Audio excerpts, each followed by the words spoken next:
On a un peu comme l'impression que c'est quelque chose. Qu'est-ce qui se passe dans la tête de ce genre de personnes?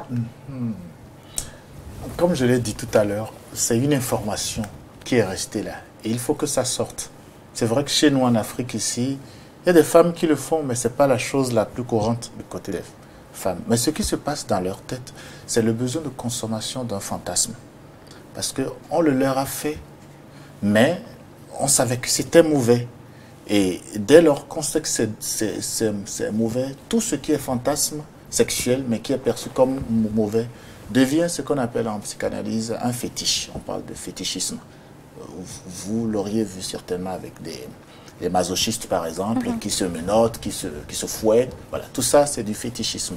Donc, dès lors, l'acte même, parce que le fétichisme peut se poser sur un acte, ou sur un objet, ou sur une personne. Donc, dès lors que ça devient un fétichisme, l'individu, la victime veut consommer ça.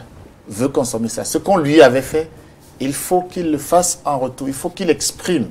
Donc, ce qui se passe dans leur tête n'est pas vraiment dans leur tête, du moins ce n'est pas dans leur conscient, c'est plutôt dans l'inconscient. Ils répondent à un programme qui a pris le temps de mûrir, de grandir, parce qu'il n'y a pas eu le moyen d'extérioriser ça. Voilà.